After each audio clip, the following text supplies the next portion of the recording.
guys. How are you? So today is the after party from the rave party ultra megaverse that we had last night. I hope everyone's okay. Probably a little groggy, but here we are on a nice Sunday afternoon. Joined by NFT Asia's Clara and Zenavi, as well as NFXT's Isan, aka Izealist. So I just want to recap that yesterday was the last day of CAWA, which is Crypto Art Week Asia, which was founded with the vision of supporting artists in Asia. And the aim was to strengthen and forge bonds within the Asian artist community and promote Asian-based artists by introducing them to galleries, platforms, collectors, and potential patrons.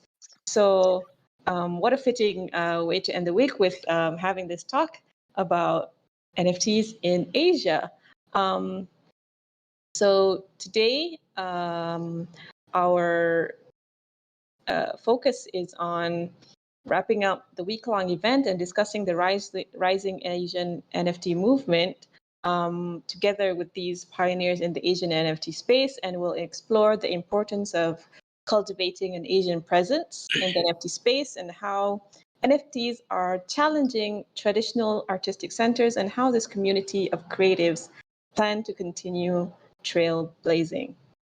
I would like to introduce our guests, starting with Clara.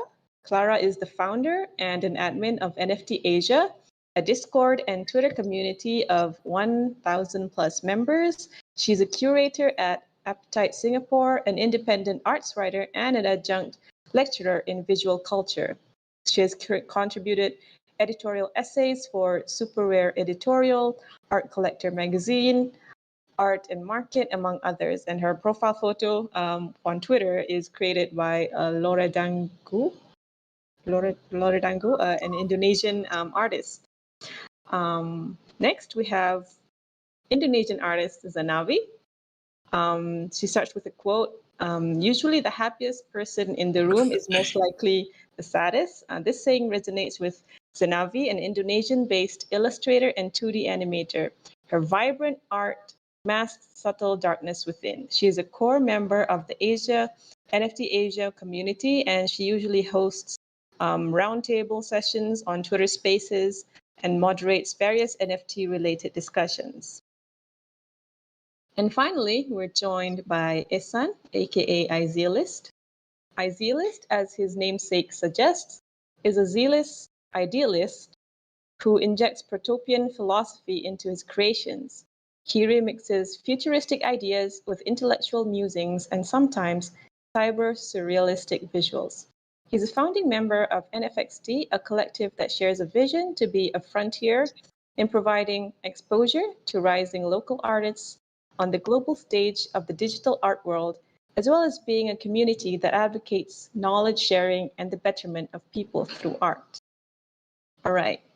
And you have me, who started the Malaysia NFT Twitter. That's it. So yeah, I think I would like to start by asking our guests, the most basic of the question today is like, why did you decide to start your community? Maybe Clara, you can start. Sure. It's a whole story, but basically I'm an arts writer and I was commissioned to write about NFTs. That was in February. So I started to do research and reached out to different artists in Singapore and Southeast Asia to ask about their experiences minting in NFTs. And something that came up at the time, I was speaking to people like Beat Cryptic, Jonathan Liu, who connected me with Siobhan Wong. And we realized that a lot of artists at the time were very overwhelmed by how much there was to learn about NFTs. The barriers to entry were so high. You had to understand crypto. You had to learn how to mint, on top of like learning to manage your own personal brand on Twitter. So it felt like people were really hoping to have places where they could share resources, they could build a community, so people would feel less alone. So that's kind of how the Discord server started. It was always in the intention of just like, allowing people to hang out and feel connected. But we really started to grow when, people like Zenavi joined us, when Zen came on board as a mod and then an admin. We started to expand into like Clubhouse and Twitter, and we started to develop a more like active presence where we were very intentionally wanting to reach out to people to allow them to feel like they could be a part of us. So the aim was always to be as inclusive as we possibly could be, with an aim to focus on Asian and Asia-based creators. Because, at the time, a lot of the news about NFTs, a lot of the top artists, top selling artists were often based in the West or from the West. And so we wanted to have a space for people, even in just like time zone wise, right? Like oftentimes a lot of artists and NFT creators would have to like stay up till 4 a.m. or 5 a.m. just to be a part of like a drop party. And I think people felt very alone. So we always wanted to just like create that space where people from Asia could be highlighted and could connect with each other. Yeah. Yeah, I really relate for the time zone part because before this, there's always stuff happening at like 3 a.m. in the morning, or if I was invited for any talks or any events, I would have to like wake up in the middle of the night or stay up like 2 a.m. stuff like that. So having stuff in the time zone really helps, because I think one of the barriers that kind of like hinders a growth of an artist through the community is not just like economical or language. Those are some of them, but also the time zone, because of stuff that's happening, and they miss out on opportunities, or they miss out on serendipitous discussions that happen on Twitter, for example. Yeah, so yeah, I really relate to that. Ihsan, can you share why you start NFXT? Okay, so it's a funny story though. So we bunch of us it was in Clubhouse talking about speculative thinking about what will the future bring, despite all this like COVID talk, right? And then I think some of us was talking about NFTs, and I have no idea what was that. And we were in a Malaysian Discord talking about this digital art gallery, how it's gonna price or how can we help them and whatnot, and got connected with Faris over here, who's our cameraman and strong backbone member who's part of this community. So initially we did a server just to do a project that we wanted to do about Nusantara, like like Sundaland kind of comic AR. But because of NFTs, right, most of the members got into it due to that. And Shaman, our great explorer, who's been dabbling with tokenomics, making his own coin, talking about the different sides of like the ERC contracts and telling us about all this. And then we decided like, hey, how about we do something to cater for NFTs as well. And we decided to ask for grants and to do probably minting parties to help, like what Clara said. It was a daunting and lonely feeling to have your own solo drop because you're not on Nifty Gateway or something, right? So when we did our first minting party and Moon came on board from the Twitter sphere and add more value in the community, as well as bringing up more talented local artists, NFT artists in the server, we became like a hive mind collective where there's few projects running at the same time. There's like MalaysiaNFT's projects. We have collaboration with CAWA. We have Auto Factory. We have the Matic Minter to teach people what's happening behind when you're doing NFT. So our next meeting party will probably cater to that, so people understand the metadata part of it. And yeah, there's a lot of projects coming in until the end of the year. So our core vision is to have an exhibition end of the year to bring bring hopefulness to the situation that we're in. At the same time, to be inclusive and to celebrate the culture of learning and playing, so we can collaborate or do anything that we like. Yeah. Thank you. So speaking of like core values, I know that NFXT's core value is like learning through play and like collaboration. But I wanted to hear from all of you, like, what do you envision for like the core values of your communities, and what kind of purposes do you have set out for the movement that you've started? Anyone want to go first? Z, introduce yourself. Hello. Zenavi, do you have anything you want to comment? Actually, okay, I can tackle that, maybe for NFT Asia. So I think one of the things that we are doing is we have like an events team, I guess, who deals a lot with, you know, how we're gonna engage with the current group that we have, and then how can we help them slowly, like come up and kind of get used to the NFT space, talk to different how to approach collectors and so on and so forth, right? So that's one of the things we want it to be we want to be informative. Yeah. And like one of the things that NFT Asia is currently doing is like we have one of our mods known as Tiki, shared verse metaverse if you're looking for him on in the Twitter space. Uh, and what he does is he pretty much gives like these pitch practices in our Discord. And so NFT artists, like that are shy or are a bit confused on how to, approach themselves or approach collectors or, pitch in a clubhouse room or in a Twitter space room. They can come to our Discord, they sign up, and then they can kind of practice their 5-minute pitch, and then they will get comments from, potential like collectors or even from Tiki himself, right? Because since he's the one kind of running the room. So I think we're NFT Asia is kind of really focusing on the members we have right now and how to help them. Clara, do you have anything? Oh, yeah. Yeah, I was wondering if Zen would also want to talk a bit about like the work that you do as an individual and as a top host on Twitter Spaces, because Zen, outside of just like strictly NFT Asia duties, like she's been connecting with so many different artists from like NFT Korea or the Thai community, and she's been, I don't know if you follow her, you might realize that she's been doing Twitter Spaces like almost every single night this past week. And she's always helping different rooms to host because she's so great at hosting, right? She regularly hosts like Bidum's, it's bi-weekly, right? Like roundtable, Renaissance roundtable. And there's always like hundreds of people in that room. And Zen is like, calmly moderating through like the whole thing. And she's just been such like, I think an important voice in NFTs across like Clubhouse, Twitter, and Discord. And so many people see her as a community leader and the values that she stands for.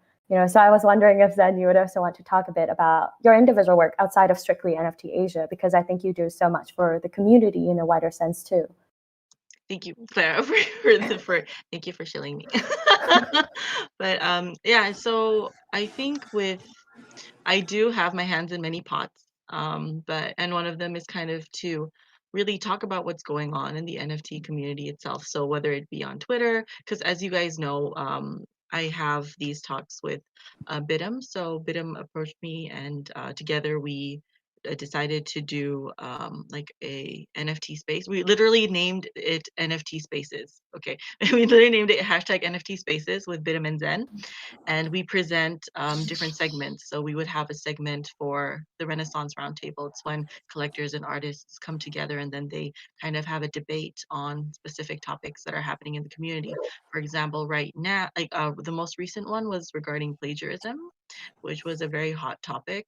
I think if you guys are aware of what happened there. And we had artists and we had Clara and John there as well, and they gave really important information. And for me, it's what I really like about Twitter Spaces is that I unlike Clubhouse, because Clubhouse rooms tend to go on for like 4 hours, 5 hours. What I like about Twitter Spaces is that I would like to keep it less than 2 hours, but then have we would really select credible sources to come up there and really give out good information. and these people are experts in their field, so that the information that they get is useful. And I think that's part of the one part of being part of the NFT community, is that you want to help people kind of get the right information as well, because there is a lot of misinformation running around. So that's kind of one of the goals for Bidem and I as well, to do that. And also, I think a lot of people are interested in the collectors AMAs, because everybody has a lot of questions for the collectors, like why do you do this? How do you what do you look for when you're buying an NFT? Do you look at pricing? Do you price in ETH? Do you think in ETH? Do you think in US dollars, right? So these are like the questions that come up a lot. And we discuss these things in our talks as well. Oh, and of course, a shout out to the NFT Korea community. I think, if I'm not mistaken, on Clubhouse, the very first Asian community that I actually saw that really got together was the NFT community. So, and it was a magical moment, because I think it was NFT tips or something like that on Clubhouse, and they had one Korean person in there, but then suddenly this one Korean person brought in a whole bunch of other Koreans, and this was happening in February and March, right? So there were not a lot of NFT Asian artists out there, as in like that have gotten together as a group. And yeah, so there was this room full of Koreans, and it was so great because they had like 3 moderators on stage, and they were translating, because so they were, and there was this girl, there was this NFT artist, her name is Dong Lee, and she translated for 6 hours. So Oh my goodness. she translated 6 hours. It took her 6 hours in that room. She was just out there shilling her or translating her artist friends. Yeah, because they were talking about their art, and she was it was like I said, it was magical in a certain sense, that it's like there are these 3 moderators, and they were really dedicated, and like really wanted to help the artists from their country. So and that was one of the very first Asian rooms that I've ever been in, and I thought to myself, oh my god, this is so awesome. And then I got into NFT Asia, and I met Clara, Siobhan, and Speak, and John, and all these awesome, amazing artists. And then we're like, okay, let's try to do something like this. And what happened was that the very first day we opened an NFT Asia clubhouse room, we had it was like we had like 200 people in there, and they were all Asians who were like, oh my goodness, we've you know we've kind of gathered everybody together somehow. And again, I'm going to insert the word magical there, because it's like, oh my god, where have all of you guys been hiding these past few months? Yeah. Because I was running around Clubhouse in January, February, looking for NFT Asian artists, but I think we were all a bit scattered around. But thanks to this Clubhouse room, we slowly got the momentum going, and like getting everybody together, and then slowly getting people onto the Discord. And yeah, and it was really exciting. Then we moved on to Twitter, but that's another story. So thank you for letting me speak and ramble on, Clara. Thank you as well. So I like how you mentioned that the Asian artists were like scattered around, and were not really connected with each other, and it brought the Clubhouse community to bring them all together. I experienced the same thing with Malaysia NFT, where earlier in March, I think that's when I started. There were only like about 5 or something Malaysian NFT artists.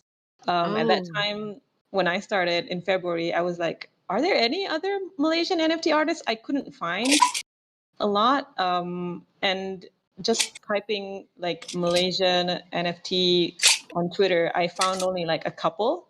And from there, I found like a bit like 2 more. So we started with 5, and now we've reached like 1,000 something followers and around 100 something artists. look at So you. that's within the span of these few months, I can say that I've seen it grow from like 5 people to what we have now. And in the beginning, those people did not know of each other. Like everyone was just like doing their own thing, thinking like, oh, I don't know any other Malaysian NFT artists. So I think maybe like the Asian community also felt that way, in a way, like it's harder to be more visible, especially in the very Western dominated world. In the Western dominated NFT market, especially around the hype during like March, the Asian artists were very hard to be seen because of how Western dominated the space was.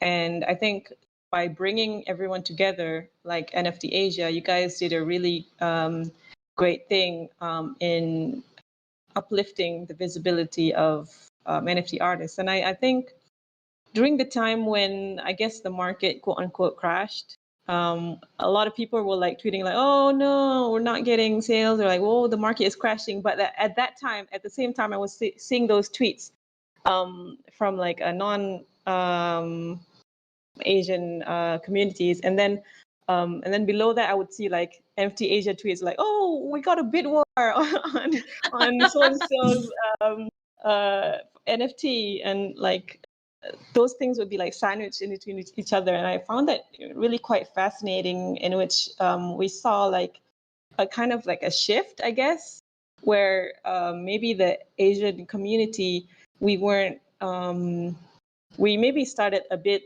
late as like as a whole in the NFT thing, but like now we're gearing up, and like we're getting stronger together. And I wanted to ask you all, as like founders of NFT Asia, or like as admins of NFT Asia, and as a founding member of NFXT, do you see yourselves as like quote unquote influencers, or authorities in the NFT space, like as your positions as starters / founders in the community? I won't use that word. I say advocates. I would say champions of these artists. So we champion them. Yeah. Clara is on mute. Do you have anything to add? Sure. Yeah, I don't think we're influencers per se, especially like my personal Twitter account has like 800 followers. I think I have the lowest engagement amongst many of our members because I'm not an artist. But I would say that as people who, for example, for NFT Asia, a lot of the artists who enter our Discord or follow us on Twitter, they're very new to the NFT space. And sometimes they're also very young. Some of them are 16 years old. So I think as people who are admins and moderators, and we have a team of like 13 people, working in the background now, there is a sense of responsibility in that, like, we have to take care of the people who are in this group. And it's very hard to do so because there are 1,000+ members. So, we try our best to look out for the things that are happening within Discord or on Twitter, to be active within the space. If, there are discussions happening on the Discord where we can support help or point people towards the right direction, we try to do so, or we try to act as like their interlocutor between like different conversations, so people can feel brought together, or different kind of individuals, like private individuals, collectors, or platforms have approached us to say, hey, really like some of the artists I've seen within NFT Asia, can we work together somehow? And we have a channel on our Discord that's called Opportunities, where we basically have a platform for people to share. Let's say, a collector wants to run like their own gallery, and then they want to have an open call for artworks. And then we work together with those people to kind of shape the open call so that they can be connected to the artists that they want to look for, but also to give platform for especially the emerging artists within our group. I guess, I don't know. I guess we see ourselves more as like the people who are doing the background work so that we can lay like a foundation so this connections can happen. The hope is that what we're doing is, we're building the infrastructure for more and more of these conversations to happen. And I think what you're describing, I think that was around May, maybe late May or early June, when the entire like NFT space kind of felt slower. But some of our members were getting bid wars. What actually happened then was people were very organically getting together and like hanging out on voice chat. We were doing that last night too, because Art by Nafe at Twitter had a bid war kind of happening on his suspended soul drop. So we were hanging out together, and I think our artists were just like very organically, because they've started to develop these connections and friendships. They want to support each other. So if someone had a bid, then like their friends would tweet about it. And NFT Asia's Twitter, we try to retweet as many things as we see from our members as possible. So we would also try to retweet those activities so that more people from our network can see it. And then some artists like Roost and TJ, they would also organically like just start making memes. And I think that was just so fun. The collectors and the bidders had a lot of fun as well. And they would also engage with us, or they would join us in voice chat. Like last night, the collector, like creator collection, like Cece, was one of the people bidding on Nafe's piece and was eventually the one who won the bid. He joined us on voice chat to chat to us for a bit and was telling us how much he loves Nafe's piece. I think it's just having that platform and having people come together to like be a part of the moment. So it feels like a group activity. You can kind of cheer each other on. And yeah, like I think Zen highlighted the word magical earlier, because I think we just got really lucky. Like we couldn't have orchestrated a lot of those things, or it wouldn't have felt genuine. It just so happened that so many of our members are just like they're very kind and they're very nice people. And I think when you start doing that for each other, it fosters this culture of supporting each other, which I hope is why some of the activities that we have done, or some of our members have been doing okay. Yeah, I was just rambling. No. Good point. Zenavi? Yeah, so the idea is that and we want to, like Clara was talking about this culture in NFT Asia, and how we organically kind of like support each other, right? And help each other out, and we're very supportive. So like when there's a bid war going on, or when somebody has a piece that's been like it's on auction, we meet each other on the Discord, and we're all like, yeah, we're celebrating, and we're tweeting, and we're just listening to music and having a good time. And we have like we mentioned before this, there was like this influx of new NFT Asian members, and like one of our goals was, or is, to kind of teach and communicate the existing culture that we have. I think that's one of the most important things about community building, is that when it comes to meeting new people, and the more new people that enter your enter your community, it's very important that existing members kind of lead the way, or just guide people into how to communicate with collectors within the chat, how to communicate with new NFT artists as well. So you want to be more helpful, and you want to engage, right? The idea here is to meet new artists, right? I mean, it's really great. You meet your current friends, but then you also, new artists are coming. Especially, we recently had a big group of Thai NFT artists. Clara, do you remember that? Oh my goodness, they like popped out of nowhere. So we had it's so great. yeah, and like they were like, hey, can we have like a Thai channel? And then we opened one, and then suddenly like a lot of Thai artists joined. It's always like such a popping chat, like notifications, pew, pew, pew. And when they run their own Clubhouse events, they have like what, 400 people, right? Plus people. Awesome. Yeah. So it was great. It was and they really support each other, and they joined in the community, I think, in a really great way. They asked a lot of questions, and like they joined the Tiki's Super artist pitching. respectful. Yeah, exactly. So you could really tell that these people were going to be kind of the community leaders for NFT Thailand. So right, and that's kind of like how I feel with Jomo, with Plundering, with Gumpong, and all those awesome Thai artists. Yeah, not to mention they're also such great artists, like all of them. It's incredible. But also, I think what Zen talked about with like culture is, I think when you step into the space, and we try as best as we can to make sure that NFT Asia isn't just like a shill group.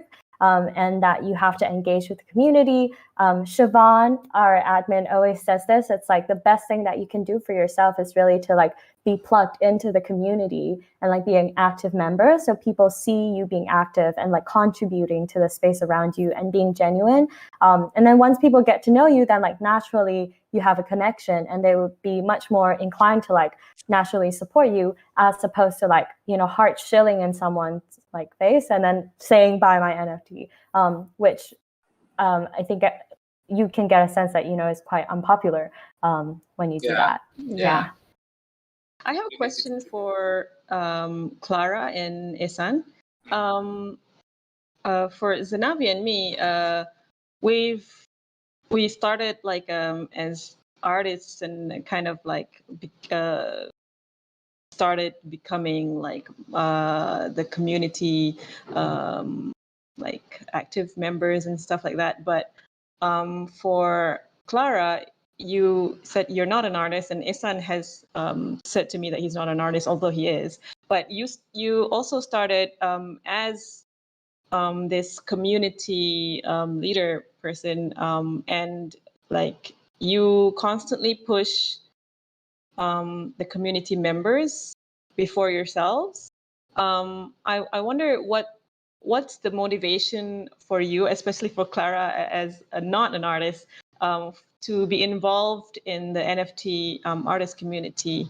And Ihsan, like you don't really highlight your own art as much because I see you very, like, for example, with NFXT's first exhibition, you were involved, but you were working very, very hard behind the scenes. So I want to hear your perspectives on that. Okay, Clara, I'll go first, right? Okay.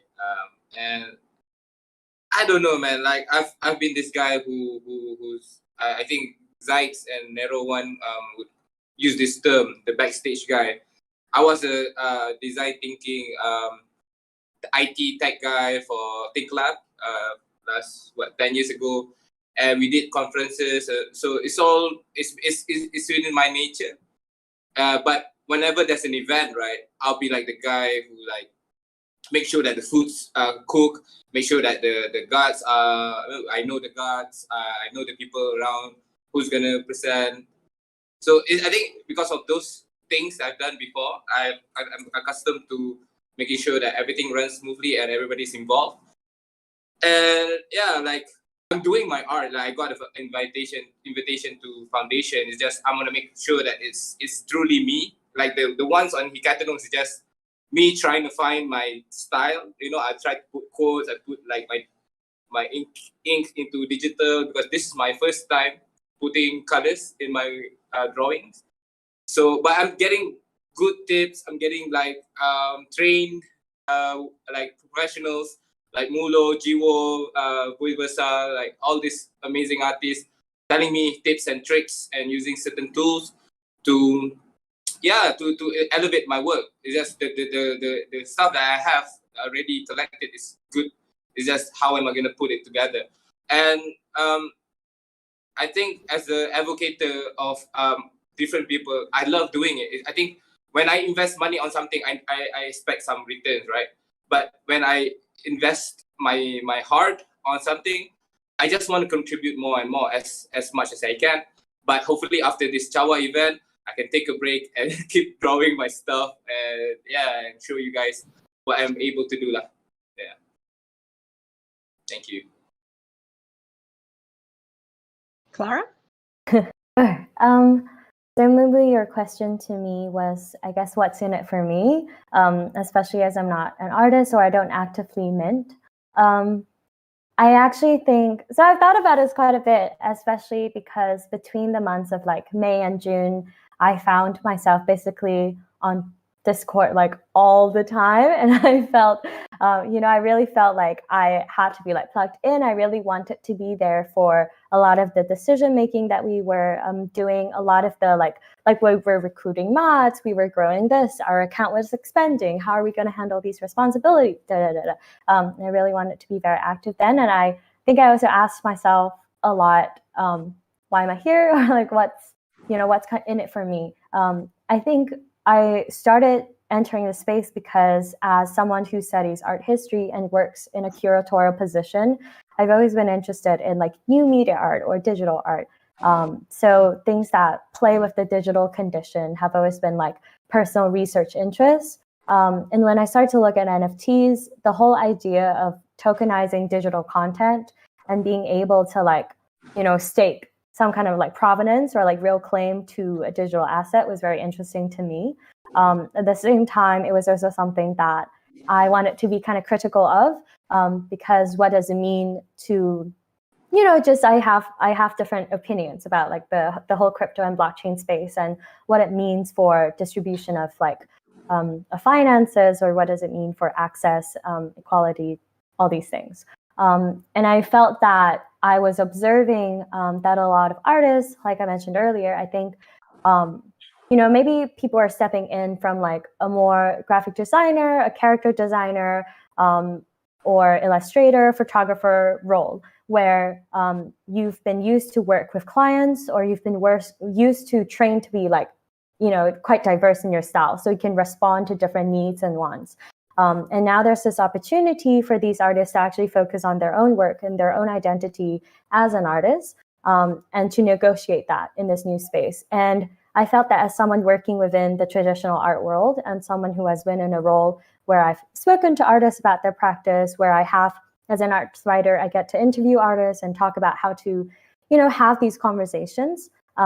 I felt that it was useful for me to be here and to be a part of the conversation and to bring a trad art kind of perspective to it.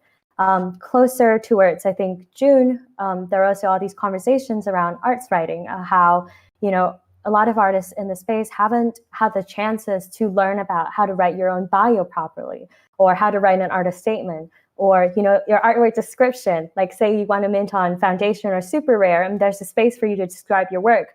But it's so hard because maybe words aren't the medium that a lot of artists in this space are used to working with.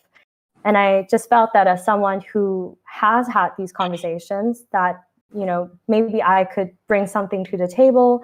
Maybe I could like contribute some of my skills and experiences. But also, I mean, for me, it's been personally like very rewarding to feel plugged into something, to watch it grow, and also to meet like so many different people. I think in the beginning, it was like out of a curiosity. I've never really been an active member of any Discord. I've been on some, but not actively. It was coming out of a place of, there's something exciting happening here. I want to learn about it from a research perspective. And then after meeting all these people, it was, there's so many cool people here. As someone who works with artists and curates, it's useful and helpful for me to know who are the great people in this space, because I often have conversations with trad art collectors or gallerists, or even like different artists, and they ask me about the NFT space. And the fact that I'm so plugged into something like NFT Asia, where I get to encounter so many people, really kind of helps to make these connections.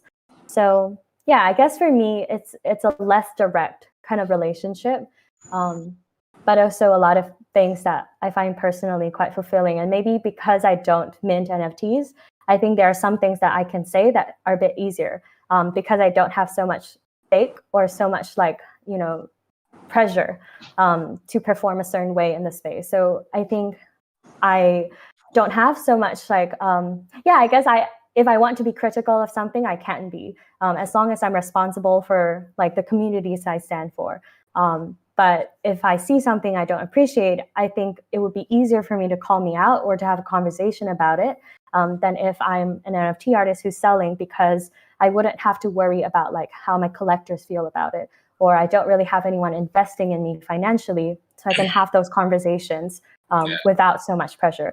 Not to say that NFT artists don't do that. I think so many of them are so like wonderfully outspoken about their values and their beliefs and call out behaviors that are not nice in the community, but just that it's easier for me because of the position I take up. Thank you, Clara. I think we want to hear you, Moon. Like you've been asking us questions and you've been like the proponent of Malaysia NFT. So what will you say on this matter? On advocating for NFTs? On what matter? Advocating for other people? Yeah, like you've been a chap really. Been like one of the first few people super active on Hikik as well, and you've been like Yeah, actively building that space. yeah. All right. So I guess for me, there's two parts, which is for Hikit Nunk. I really feel that because of how open the platform is and how anti-establishment it is, I really like that part of it, and I think that it really benefits a lot of people who would otherwise be pushed aside by other platforms such as Super Rare, etc. Right?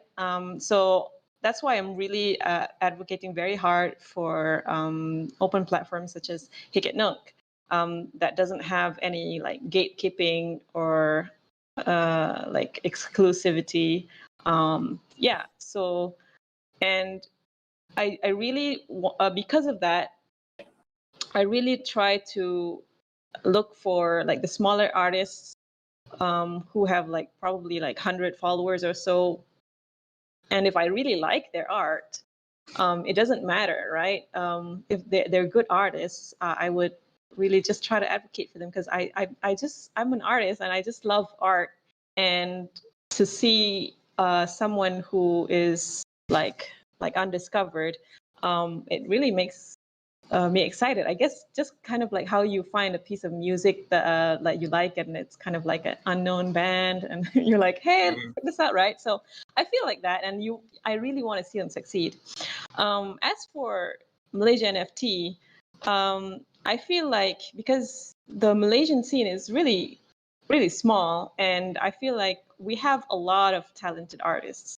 And in my past as an artist, I've never made any money from my art. And I know that a lot of Malaysian artists struggle with that, and they have to, it's just like a hobby, or if they try to make it their full-time job, it's really hard. Those few that make it also really have to work very, very, very hard. And they are constantly underpaid, for example, if they're freelancing. And they're constantly being asked, I guess this is universal, like, being asked to be paid in exposure, etc.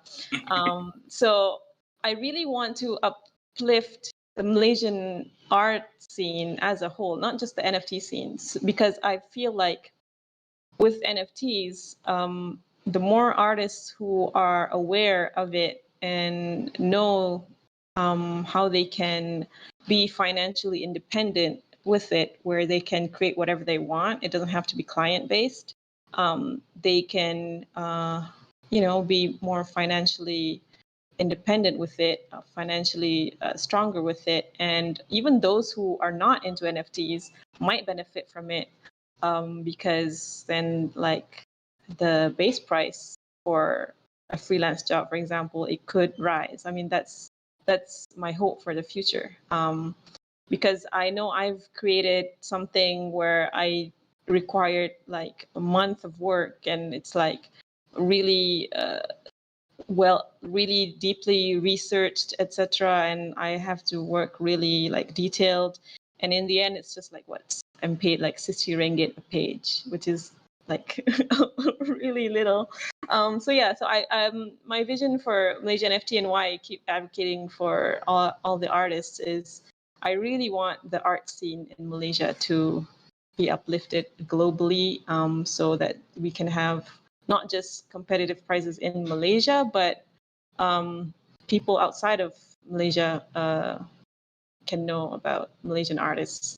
And Malaysia is a small country. There are people who don't even know Malaysia exists. So I really want to put us on the map. Yeah. So that's what I want to do.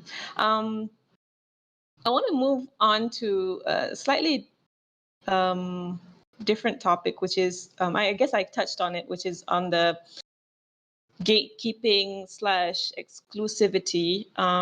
What do you guys think of those kind of platforms, and how did it differ from earlier in March when it was more Western dominated compared to now?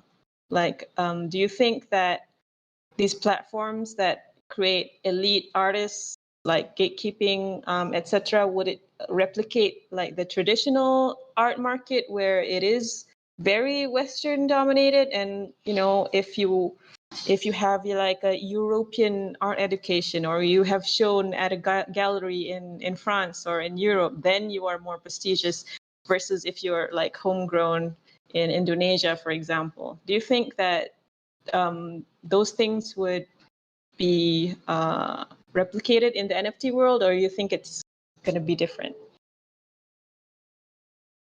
Thoughts? Anyone? Z, I think Z will be awesome to answer this. Yeah, because I know you're on known origin, I think. Is it? Me? Me? Yeah. Do you have anything Okay. to comment on, like the elitism? Oh, Yeah. I was actually in my mind, I thought Clara would be the perfect person to answer this because she Yeah, does she's deal from with the art traditional too. art background. Exactly. I So guess she would come from like a more Academic. curator Yeah, or yeah. writer yeah, exactly. A perspective, lot and more you curated would, I perspective. would hear I from would you come from from a an more artist artist perspective. perspective. Yeah. Okay, in regards to like an artist perspective, I feel like I really like Hikenunk because number one, the community is awesome. Like the first time it popped out, I mean, the idea that there's so many different use cases for Hikenunk, for example, and one of them was actually for crowdfunding, if I'm not mistaken. Like there was this guy in Clubhouse. He had some hospital bills to pay, and he didn't have insurance, so he like minted all his hospital bills, and then he told everybody on Clubhouse, and he like minted 9,999, and the cost was like 0.1 Tezos. So he kind of used that in a way to crowd fund, so I Wow. think, yeah, it's crazy, and I think he got there. So Yeah, I did that too for my friend's college tuition yeah, crowdfunding. exactly. And it's like here's the crazy thing. It's like there's so many uh use cases or like things that you can do with like for example with Hen, right? Or on the Tezos platform, as to maybe for the um like there are two different worlds. There are two different worlds. I feel like for known known origin, I think is one of the platforms where yeah, I guess it is a curated platform. Um because they invite or you apply, right? But I think this platform is so damn awesome because they're very well known for the massive support that they have for their artists, and they are a small team, right? But I can see that even though they are a small team, they're working their butts off to do support artists on their Instagram or on their Twitter. And if I'm not mistaken, like there was one time I was like hosting a Twitter space um, with one of a Korean NFT artist. I was hosting their drop party, and Known Origin came into the room, and they were there. They were there supporting one of their artists that dropped on their platform, and I thought that's like that's crazy engagement coming from a platform. Can you imagine if like let's say Super Rare Foundation was doing that? I don't think I mean, they would. I don't think they would, right? Yeah. Sorry, guys. But I don't see that kind of engagement and connection they have with their fellow artists, so I think what Known Origin is doing is they're doing an amazing job. And I understand that people say, oh yeah, people are concerned about the sales there, but I think that when artists see that a platform is supporting artists, great amazing artists will flock there, and once they have that amazing group of artists, the collectors will follow, I feel. Yeah. So it's just, I think, a matter of time. And as long as they keep doing what they're doing, I think it's amazing. So shout out to No Origin. Awesome. Clara, Yeah. what do you think about like the elite not gatekeeping, but the elite platforms? Are they gatekeeping, or do you think it will recreate the same kind of traditional art atmosphere where it could potentially be like the old world, Western dominated because of how Western art is seen as more prolific. Yeah. I think this in itself is like a whole topic, but maybe there are two parts to that question. The first being, do NFT marketplaces and platforms replicate like galleries and intermediaries in the trad art space? And then the next is like, does the NFT art space kind of replicate the cultural hegemony with like a Western domination? So the first part is, I think, in the earlier days, a lot of people were like, screw the trad art world and like, we're going to revolutionize the art market system. But I think with the first conversation that really brought a lot of mainstream attention being Beeple's sale with Christie's, which is one of the oldest auction houses in the world, which take huge amounts of like buyers' royalties, not buyers' premiums in the auction. I think that in itself, the conversation was already like, there is an NFT art space, like a digital art space, and then there's a trad art space with all these like institutional recognition and whatnot, and all the cultural capital. And it seemed like the NFT space did want recognition from the trad art space, because it wasn't just that auction. Ongoingly, like there's always all these auctions of like the Sotheby's, right? Yes, Sotheby's, the Phillips, the Bonhams, the whatever, and it seems like the artists who are like OGs in the like crypto art space are also very happy to participate and to receive wider recognition for their identities as an artist. So in those ways, I do think there is a kind of either replication or assimilation that's coming from like the NFT space that wants to be in the same conversation. Not to say that, like, I do think the underlying structures or how these markets move look entirely different. And perhaps like the demographics involved in them are also quite different. But I don't think it's like a complete separation or revolution or like an entirely new system of its own, because there is this want to be in that conversation. I wrote this piece for Super Rare for their auction with Bonhams that looked at, I think 8 crypto like OG artists. And I wrote that piece in a very kind of trad art way, in the ways that I write like art or exhibition reviews. And the response to that piece from the artists who participated was like, I've never had my art written about in this way, or, I was so happy to see my work talked about in like an art historical context. So I think because there is this like, maybe this more like academic critical weight color conversation that has been ongoing for longer for trad art, it does help to like, be in those conversations. So in those ways, I don't, also, I think NFT marketplaces are kind of the new intermediary, right? Like with gatekeeping and whatever, like collectors do tend towards platforms like Super Rare or, Nifty Gateway, ones that have some level of like curation, right? And I think curation, like we were talking about this on the NFT Asia Discord, I think last week as well, like curation is in itself a form of selection and gatekeeping, if you will.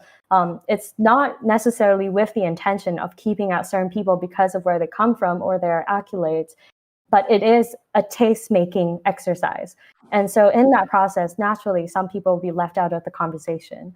But also, most collectors, even in the trad art space, don't want to do all the work of like scrolling through Twitter, looking for different people, and spending lots of time looking for different kinds of artists. They want that work to be done for them sometimes.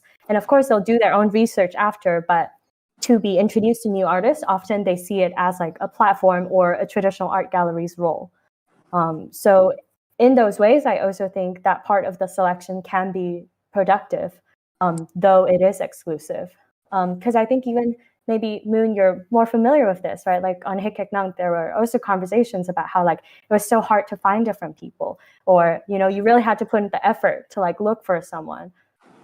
Yeah. So I think there is also a want from like the artist side. Not to say this is a perfect solution, but if it's like a free market, it seems to tend towards this. In terms, go ahead. I guess our concern is like most would think that traditionally the curators are all from the Western world, mostly like the renowned curators, like the popular ones. Maybe in maybe we shouldn't just have more representation from the artist community from Asia, but also we need to have more like established curators from the Asian space as well. I don't know. What do you think, Clara? Yeah, I think this is really hard because it's kind of like what you said earlier with like the Malaysian art scene. Maybe there aren't so many opportunities, or maybe people aren't as well paid. It's a similar conversation in Singapore, where you observe a lot of very talented, like either curators or art historians. They may feel that there are limited opportunities in some place like Singapore, so they want to move towards larger like art cities in the West, like New York, London, Paris, whatever, because these places have longer histories of engaging with like an art market. And the cultural hegemony lies there. So like people want to work for the Tate, they want to work for MoMA because they're bigger names. And it just kind of keeps going, right? Like it's just a cycle. And I think to go back to your second part of the question earlier, we see this replicating in the NFT space as well. It's not intentional in that like people are like, oh, this person is from France, I prefer their work. It's not like that at all. But if they have experiences that we can recognize, like, oh, their works are also shown in the Whitney, for example. There are some like digital artists, right, who are very big already minting NFTs. Then people recognize that institutional accolade, and then they think, okay, they're better. Or yeah, I think it's really hard because we are operating with this larger conversation that does privilege certain parts of the world, and it's kind of impossible just because we are in like a new market structure that we would be able to change all the rules immediately. And I think like galleries are kind of slowly catching on. And I don't know if you guys know, I think you guys have noticed, because thanks to CAWA as well, but even before CAWA, physical galleries have been kind of showing NFTs in their galleries as well. So it's kind of like they're slowly catching on. So we never know whether or not then these like local galleries, for example, are gonna start opening their own like gate kept platform. So maybe we'll see one from Malaysia, maybe we'll see one from Indonesia. We don't know, but I think they are catching on. Yeah. So I think from that conversation, we can move to Crypto Art Week Asia. I see that a lot of the Asian artists were quite surprised to see that they were selected by several number of galleries who are participating. For example, Grey Owls, a Malaysian artist who also was part of the CAWA Malaysia team.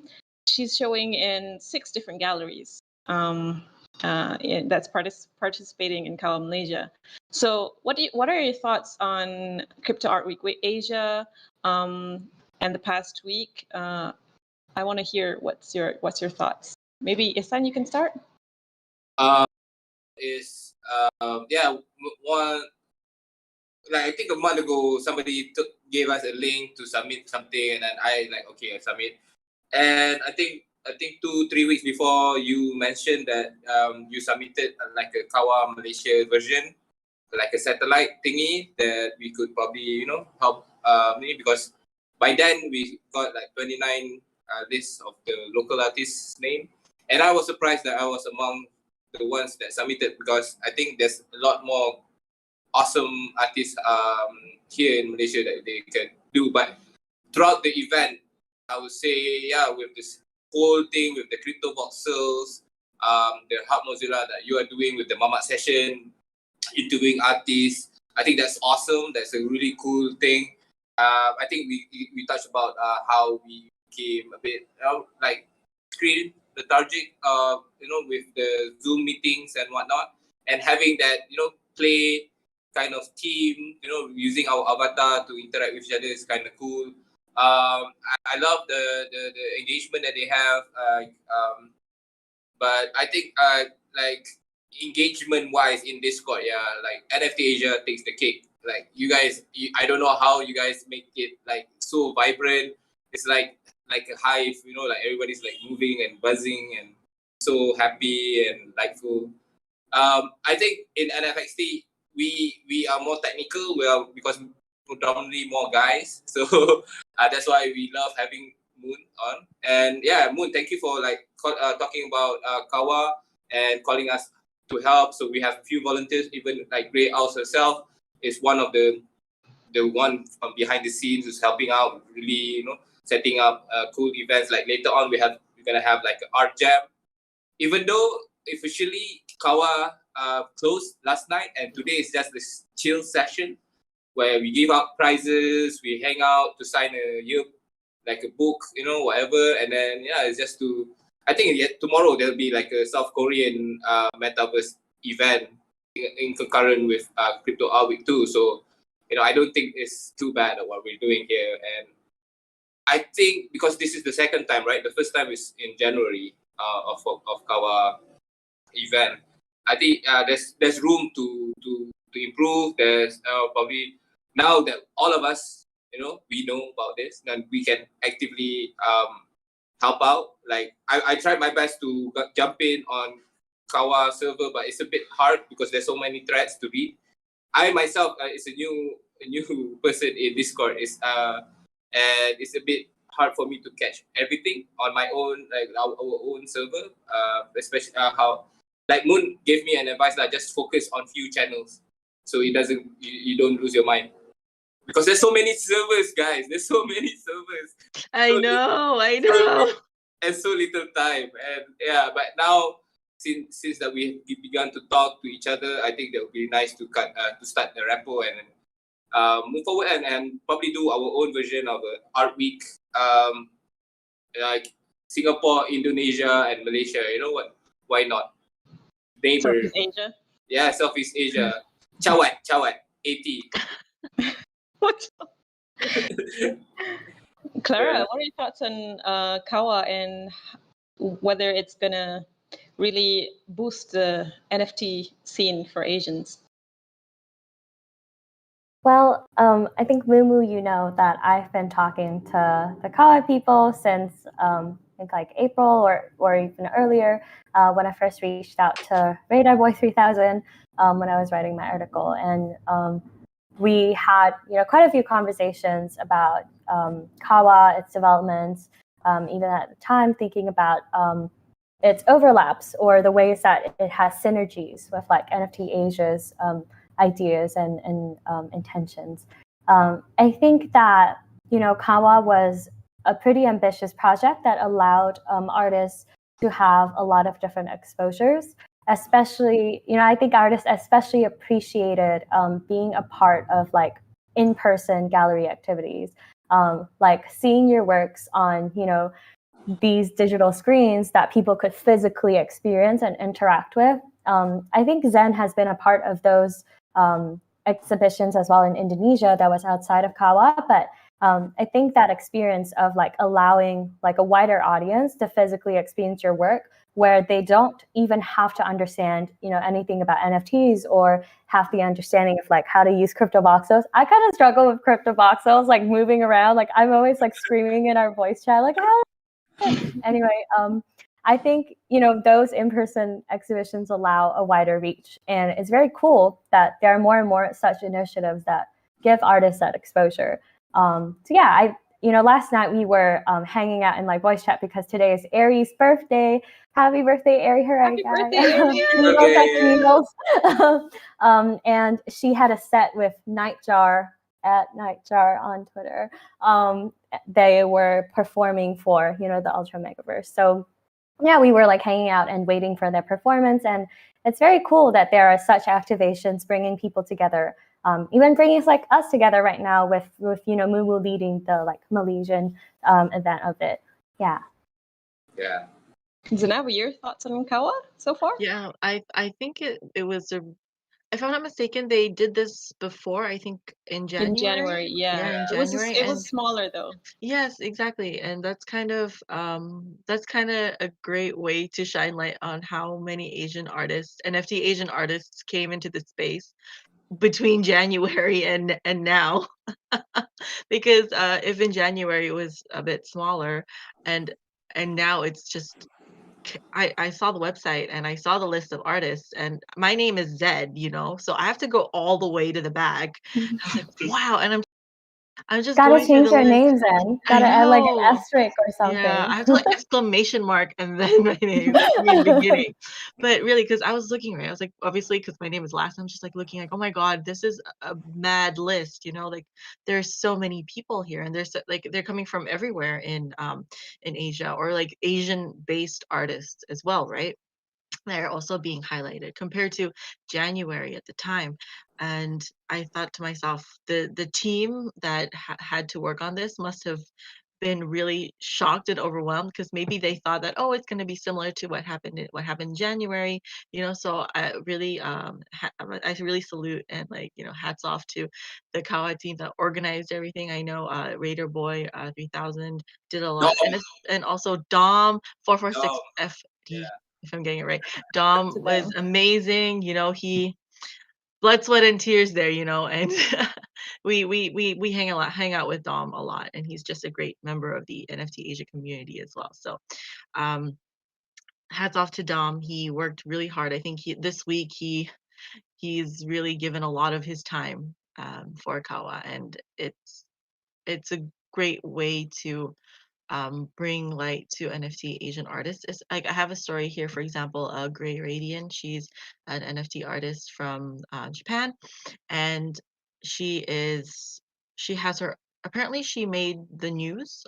She made it to the Japanese news, right? So can you imagine? The like CAWA Tokyo event was Yes, covered. exactly. The CAWA Tokyo event was covered by On a TV. Japanese on TV, Yes. by a broadcast news agency in Japan. And she's in my mind, if I think of, because she's a concept artist, right? So can you imagine, like, as a concept artist, or as a person who gets paid to do work for clients?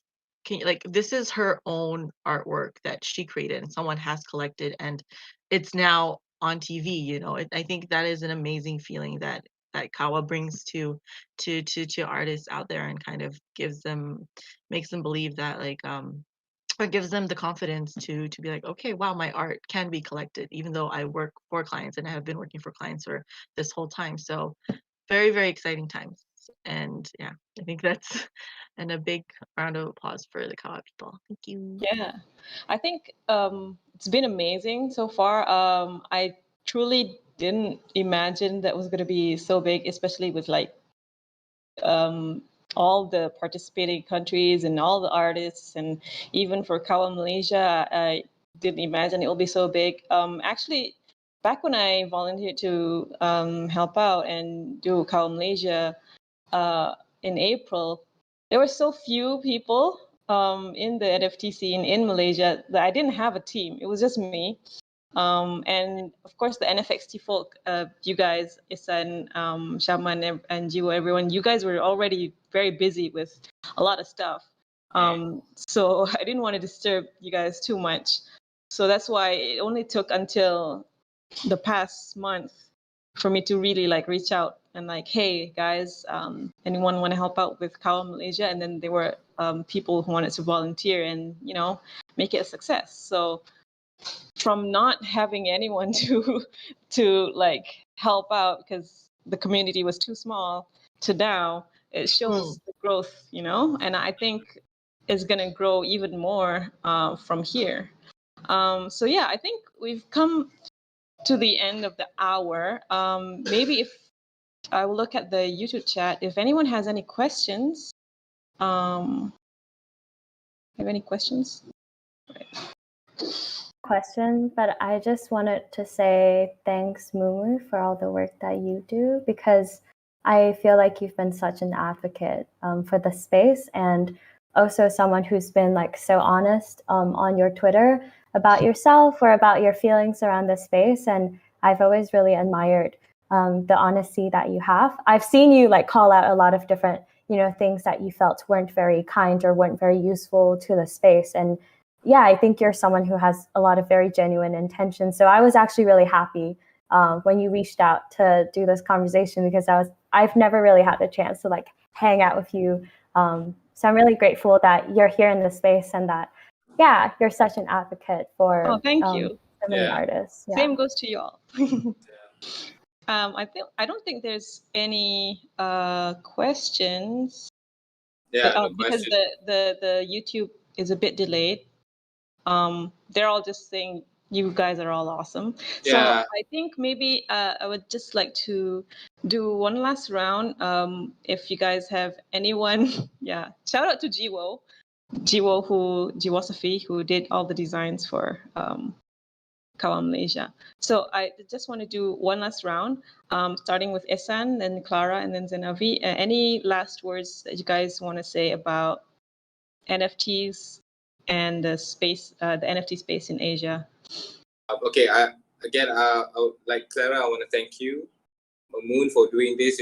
You've touched us. Like initially, we wanted to get a grant to make sure that we can mint, but you showed us the way. You showed us Hikatunum. You showed us this POS system, this eco-friendly way, and now we have Matic. And yeah, it's all awesome. And I wanna say my thanks to CAWA, to NFT Asia as well. Like I've been in the rooms and time to time again, but it's really hard to manage in a community while hanging out with other people. But I will do my best later on. But just a quick thing, I think you guys mentioned earlier what Nero1 and Zykes mentioned about this NFT community, right? So there's this I call it the holy trinity of NFTs, of when you have used to be like a business guy or collector and a technical guy working to make something like an app, and then the designer or the artist is just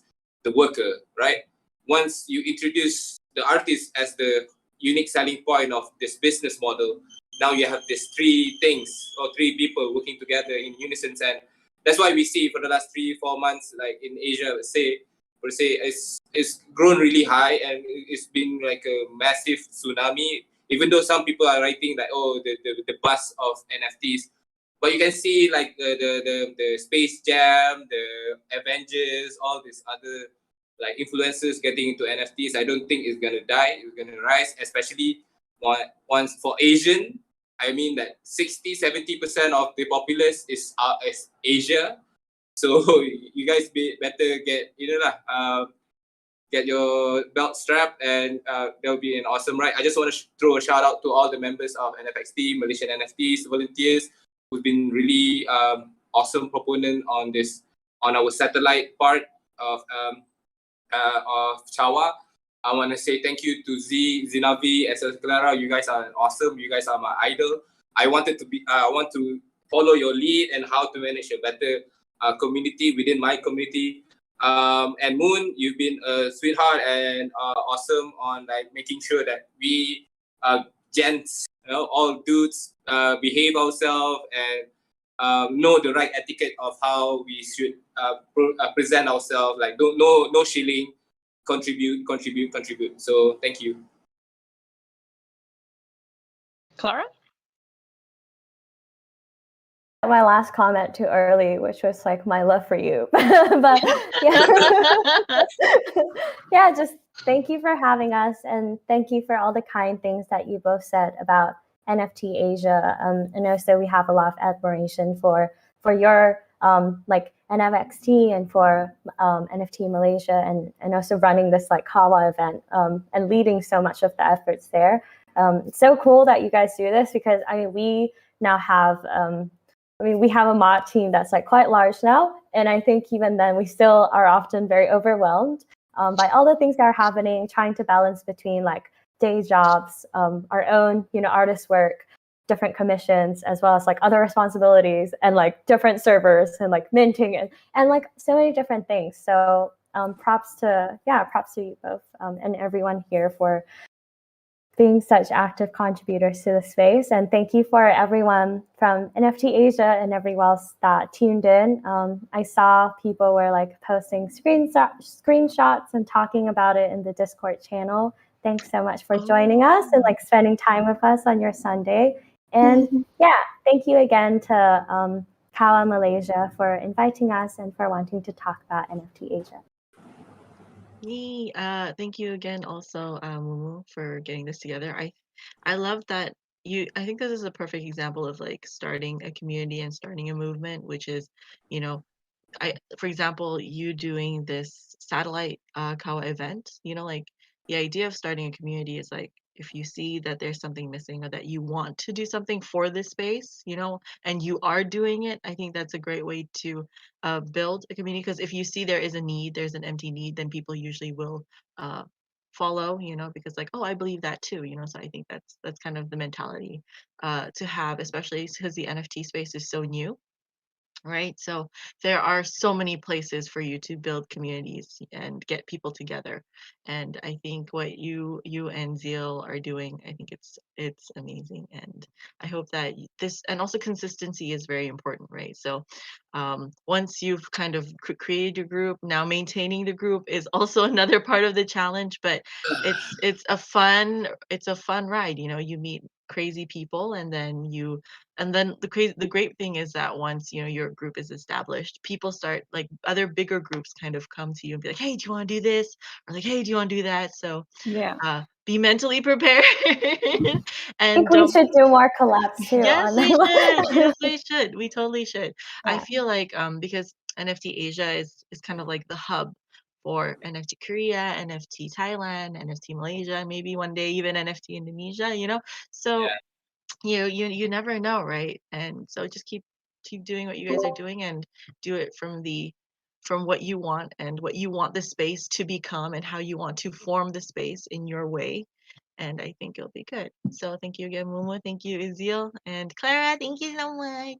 Thank you, everyone. All right, guys. Yeah. Thank you, everyone. It was a Thank lovely you. talk on Sunday afternoon. Thank you, Faris. Yes, thank you, Bye. Thank you Faris. so much for too. being our camera streaming guy person. All right. So, but see you guys later for like the closing of CAWA Malaysia. We're just gonna chill and do some art jam together, and we'll announce the giveaway winners. Have a lovely rest of the Sunday. Bye, everyone. Bye, guys. Bye. Thank you. Bye. Thank you. Are we not live now?